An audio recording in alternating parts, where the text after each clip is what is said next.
Yehosua atau Kitab Yosua pasal 6. Dan Yeriko telah menutup diri dan ditutup karena kehadiran Bani Israel. Tidak seorang pun yang keluar dan tidak seorang pun yang masuk. Lalu Yahweh berfirman kepada Yehosua, "Lihatlah, aku telah menyerahkan ke dalam tanganmu Yeriko beserta rajanya dan para prajuritnya yang gagah perkasa. Dan kamu harus mengelilingi kota itu. Seluruh bala tentara mengelilingi kota itu 1 kali. Demikianlah kamu harus melakukannya 6 hari. Dan 7 orang imam harus membawa 7 sangkakala dari tanduk domba di depan tabut. Dan pada hari ke-7, kamu harus mengelilingi kota itu 7 kali. Dan para imam harus meniup sangkakala. Dan akan terjadi, ketika tanduk domba jantan itu berbunyi panjang saat kamu mendengar bunyi sangkakala itu, haruslah seluruh umat menyorakkan pekik yang gegap gempita, maka akan runtuhlah tembok kota itu ke bawahnya. Lalu haruslah setiap orang dari umat itu memanjat ke depannya. Kemudian Yehosua anak Nun memanggil para imam dan berkata kepada mereka, "Angkatlah tabut perjanjian itu, dan hendaklah 7 orang imam membawa 7 sangkakala dari tanduk domba di depan tabut Yahweh." Dan dia berkata kepada bangsa itu, "Majulah, kelilingilah kota itu, dan orang yang bersenjata harus berjalan di depan tabut Yahweh."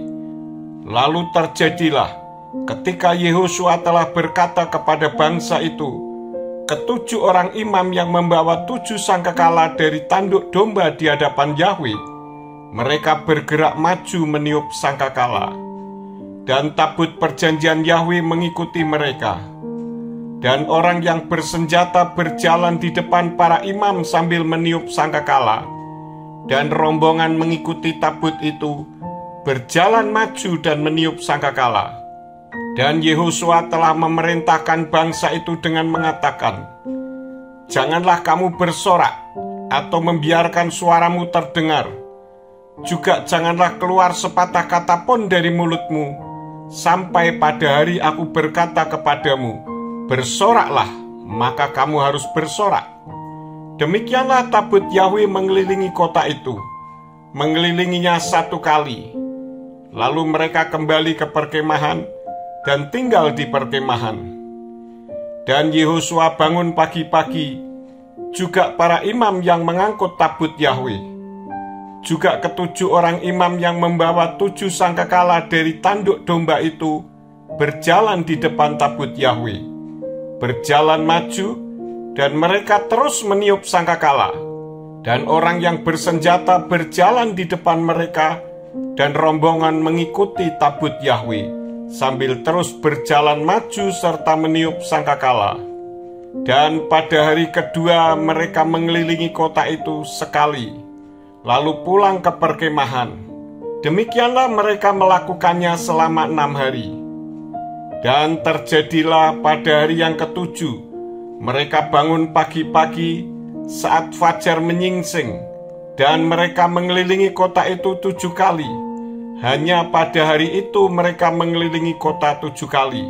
Dan terjadilah pada ke-7 kalinya, para imam itu meniup sangkakala. Lalu Yehosua berkata kepada bangsa itu, "Bersoraklah, sebab Yahweh telah menyerahkan kota ini kepadamu. Dan kota itu akan menjadi barang bakti bagi Yahweh. Kota itu dengan segala yang ada di dalamnya. Hanya Rahab pelacur itu akan tetap hidup, ia dan semua orang yang ada bersamanya di dalam rumah itu, karena dia telah menyembunyikan para utusan yang telah kita utus.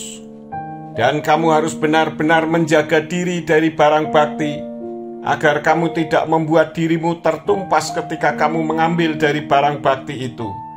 Dan kamu menjadikan perkemahan Israel sebagai barang bakti dan kamu mencelakakannya. Dan segala perak dan emas, serta bejana-bejana dari tembaga dan besi, semuanya kudus bagi Yahweh. Semuanya itu harus masuk ke perbendaharaan Yahweh. Ketika umat itu bersorak dan meniup sangkakala, maka terjadilah Saat umat itu mendengar bunyi sangkakala, lalu umat itu menyorakkan pekik yang gegap gembita, maka runtuhlah tembok itu ke bawahnya. Lalu setiap orang dari umat itu memanjat ke depannya ke kota itu, dan mereka merebut kota itu. Dan mereka menghancurkan dengan mata pedang segala sesuatu yang ada di dalam kota, baik pria maupun wanita, dari yang muda sampai yang tua, sampai pada lembu jantan dan domba serta keledai. Lalu Yehosua berkata kepada kedua orang yang telah mengintai negeri itu, "Masuklah ke dalam rumah wanita pelacur itu, dan bawalah wanita itu keluar dari sana, serta semua orang yang ia miliki, sebagaimana kamu telah bersumpah kepadanya."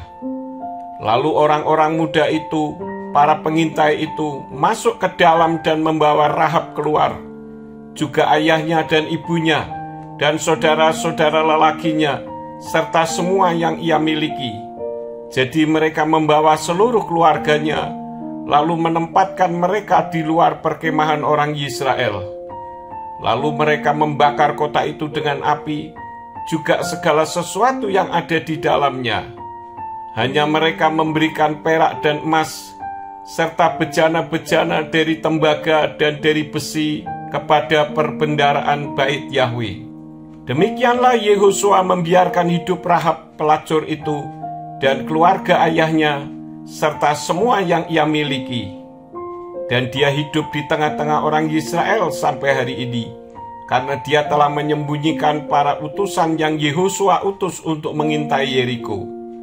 Dan pada waktu itu Yehosua memperingatkan dengan berkata, "Terkutuklah di hadapan Yahweh orang yang bangkit dan mendirikan kembali kota Yeriko ini.